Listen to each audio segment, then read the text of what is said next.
Halo, ketemu lagi dengan saya Anton Data dalam pembelajaran bahasa Indonesia.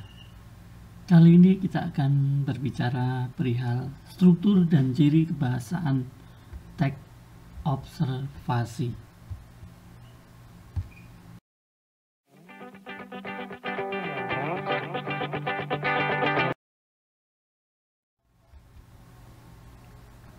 Berbicara struktur teks, sebagaimana teks-teks yang lain, teks observasi juga memiliki bagian.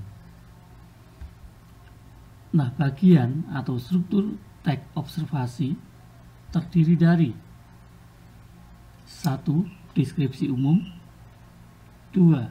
Deskripsi bagian, dan 3. Deskripsi manfaat. Ikuti penjelasan berikut ini.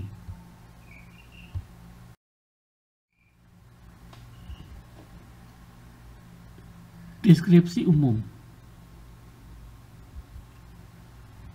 Bagian ini berisi gambaran umum tentang objek yang diamati. Kebanyakan bagian ini terdapat pada paragraf pertama. Contoh: pupuk organik merupakan pupuk yang sebagian atau seluruhnya berasal dari tanaman dan hewan yang telah melalui proses rekayasa. Teknologi pupuk organik berkembang pesat dewasa ini. Perkembangan ini tak lepas dari dampak pemakaian pupuk kimia yang menimbulkan berbagai masalah, mulai dari rusaknya ekosistem hingga hilangnya kesuburan tanah, masalah kesehatan, hingga ketergantungan petani terhadap pupuk. Nah, paragraf ini merupakan deskripsi umum.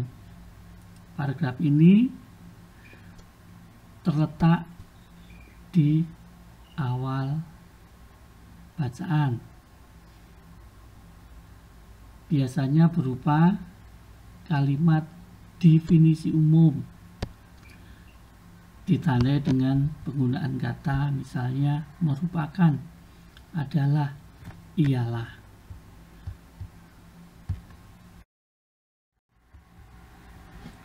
Deskripsi bagian. Paragraf yang berisi gambaran atau penjelasan terperinci tentang bagian-bagian objek yang diamati. Contoh: pupuk organik memiliki berbagai ragam jenis dan varian. Jenis pupuk organik dibedakan berdasarkan bahan baku, metode pembuatan, dan wujudnya. Dari sisi bahan baku, ada yang terbuat dari kotoran hewan, hijauan, atau campuran keduanya. Dari metode pembuatan, ada banyak ragamnya, seperti kompos aerob dan bokasi. Adapun dari sisi wujud, serbuk, cair, maupun granul atau tablet. Nah, pada paragraf ini dijelaskan secara rinci mengenai jenis-jenis pupuk organik.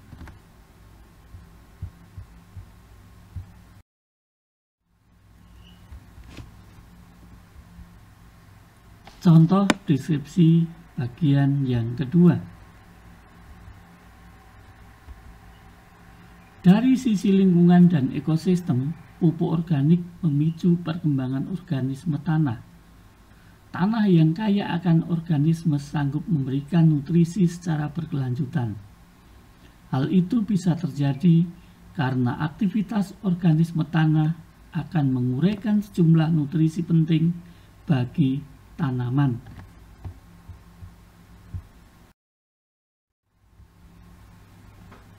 Deskripsi manfaat.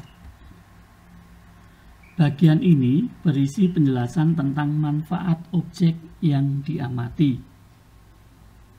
Contoh: dilihat dari sisi kesehatan, pupuk organik lebih menyehatkan bagi manusia karena tersusun dari bahan-bahan organik yang sama dengan tubuh manusia. Pupuk organik dapat berbentuk padat atau cair yang digunakan untuk menyuplai bahan organik guna memperbaiki sifat fisik, kimia, dan biologi tanah. Pada paragraf ini diuraikan manfaat dari pupuk organik. Selanjutnya kita akan membicarakan ciri kebahasaan teks observasi. Nah, ciri kebahasaan teks observasi meliputi 1. Menggunakan kata benda penjenis dan kata benda pendeskripsi. Kata benda penjenis merupakan kata benda yang menunjukkan jenis atau klasifikasi benda yang menyertai, misal pupuk organik, pupuk anorganik. Sedangkan kata benda pendeskripsi merupakan kata benda yang menjelaskan kata benda yang dimaksud oleh kata benda penjenis. Misal, pupuk organik merupakan pupuk yang sebagian atau seluruhnya berasal dari tanaman dan hewan yang telah melalui proses rekayasa. Kedua, menggunakan verba atau kata kerja yang digunakan untuk menjelaskan ciri objek observasi. Verba yang digunakan terkait dengan penggulungan, klasifikasi, pemilahan, pembedaan, dan lain-lain. Contoh, jenis-jenis pupuk organik dibedakan berdasarkan bahan baku, metode pembuatan, dan wujudnya. Dalam kalimat ini ada kata kerja dibedakan yang menyatakan pembedaan dan wujudnya.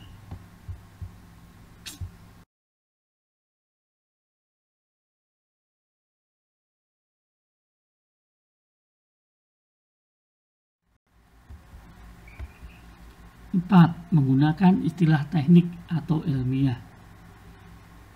Dalam teks observasi banyak menggunakan istilah teknis, ilmiah, atau kata kajian karena teks observasi ini berhubungan dengan dunia keilmuan. Contoh, organik rekayasa, teknologi, kimia, ekosistem, varian, kompos, aerob, bokasi, granul, tablet, organisme, aktivitas, nutrisi, dan lain-lain. Istilah ilmiah adalah istilah atau kata-kata yang berhubungan atau berkaitan khusus dengan bidang ilmu tertentu. Selanjutnya, bagaimana dengan isi teks observasi? Isi teks observasi ada 3 hal. A. Informasi yang terkait dengan klasifikasi objek. B. Informasi yang terkait dengan bagian-bagian objek secara rinci. Dan C. Informasi yang terkait dengan manfaat objek. Atau dengan kata lain, teks observasi memuat 3 informasi, yaitu informasi yang terkaitan dengan klasifikasi objek, informasi yang terkait dengan bagian-bagian objek, dan informasi yang terkait dengan manfaat objek. Berdasarkan isinya, teks observasi memiliki ciri. 1. Sesuai fakta. Artinya informasi harus disajikan sesuai data atau fakta saat observasi. 2. Bersifat global. Artinya, informasi disampaikan secara menyeluruh dan lengkap meski yang dibahas merupakan objek tunggal.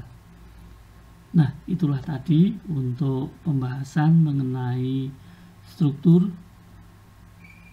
dan ciri kebahasaan teks observasi.